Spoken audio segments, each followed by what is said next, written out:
Hey guys, how's it going? It's Mac here, and we're going to be working on part 2 of this tutorial. In this tutorial, we're going to be setting up our database. So it's pretty simple to do. What we're going to have to do first is start the map server. Now, I already opened the application. You're going to have to click Start Server. So I'm just going to stop it and start it again, just to do that for you guys. And then the next step is to actually start our Laravel server. Now, we did that in the last tutorial, just in case you guys are following along. For those who are not following along, go check out the last tutorial. I already have the Laravel server up and running. The IP was 127.0.0.1. Here is our Laravel server up and running.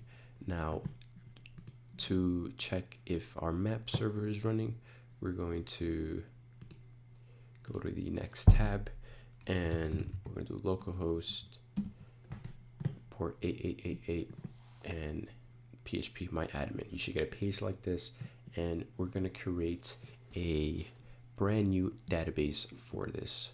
Now, I already created one called Instagram, but I'm going to delete this just to show you guys how to create your own. So it's pretty simple. Let me just delete this database real quick.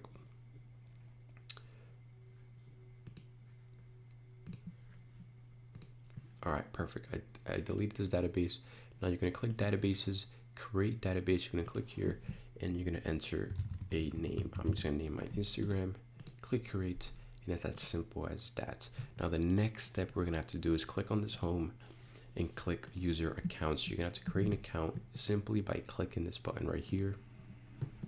Enter a username, a password, re-enter the password, and make sure to click on grant all privileges and also check all fields. Now this will give us access to our Instagram database and allow us to write and read. That's all we have to do for now. Our next step is to actually start coding. Now we're gonna open our project, our Laravel project, inside of Sublime. In here, you're gonna have a file called .env. That's our environment file. That's where we configure our database and things like that. So in here, you're gonna have this section. You're gonna have to edit the port, database, username, and password. So our database is Instagram. My username is is Mackenzie, and my password is Mackenzie. Now this port might be different for you guys. To check which port you have to use, simply click on MAMP, go to the preferences, go to ports, and it should be the port right here. Once that's all set up, we're gonna have to test our database. But before we test it, when you're running on a local host, you're gonna run into this error, and it's about text size. So simply to fix this error, you wanna hold Shift Command F.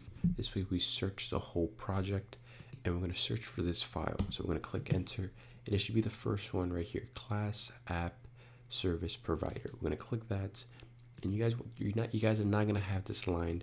You guys want to enter this line. This will solve that problem. This is something that you just have to add. It's nothing you guys really have to know. I mean, if you want, you can Google it. It's nothing really too important. Just trust me. You're gonna save that, and now our database should be ready to work with.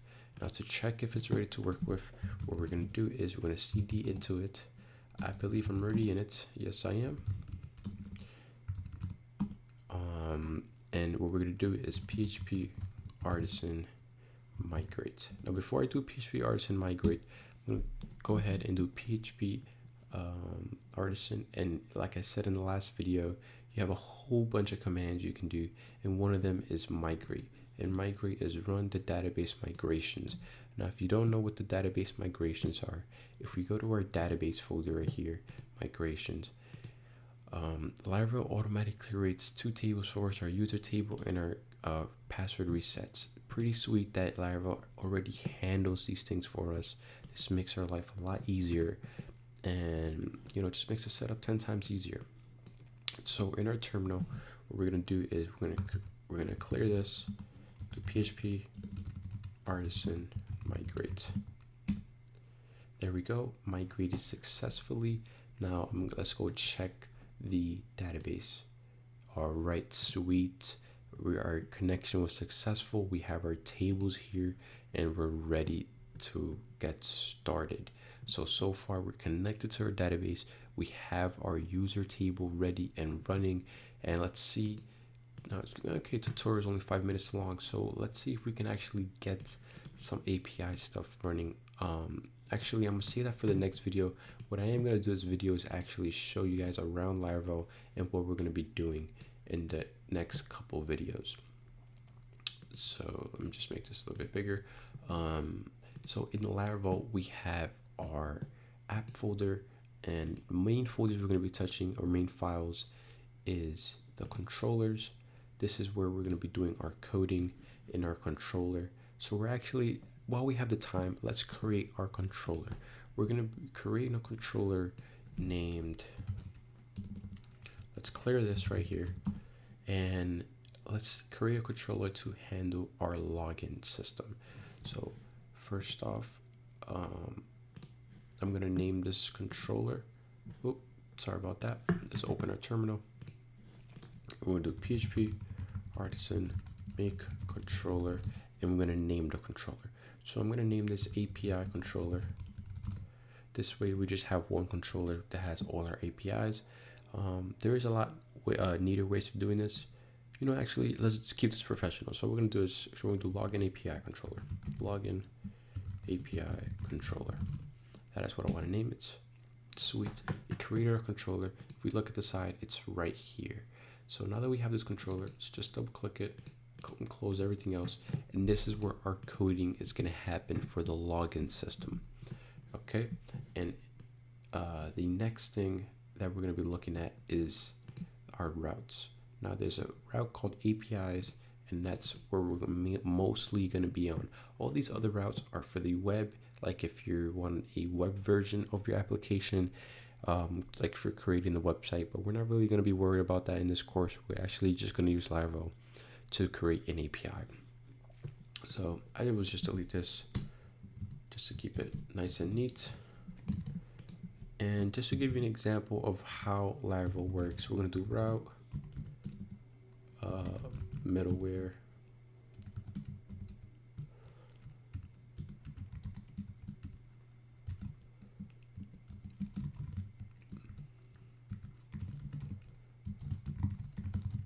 function,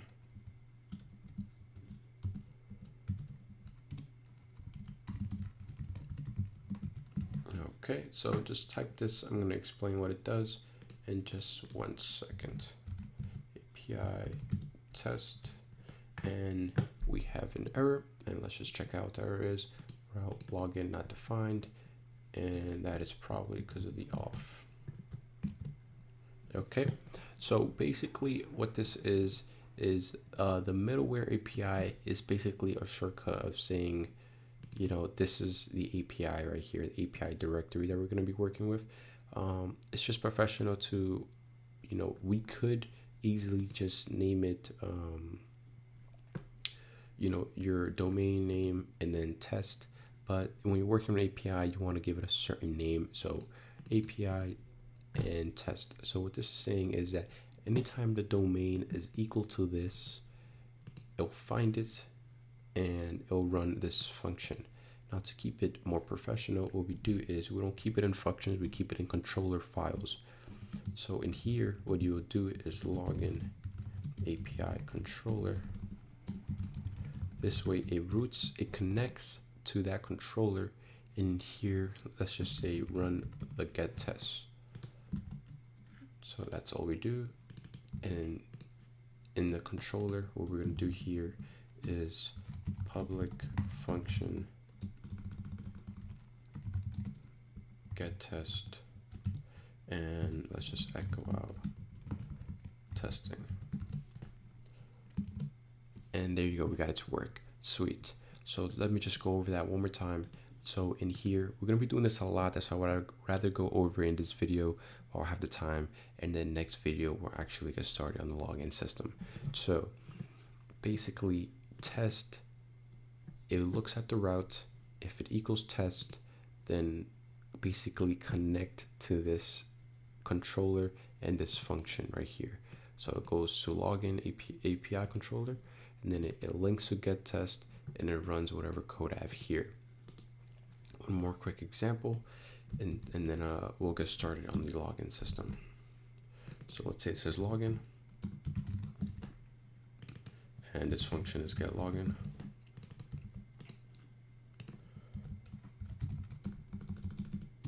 And we'll do public function get login echo login.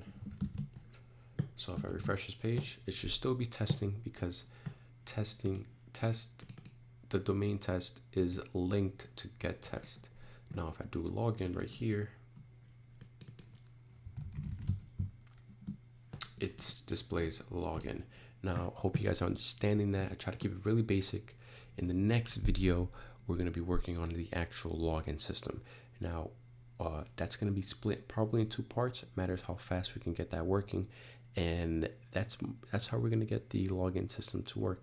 It's pretty simple actually to work with a login system in Laravel, and I'll explain how all of that works on the next video.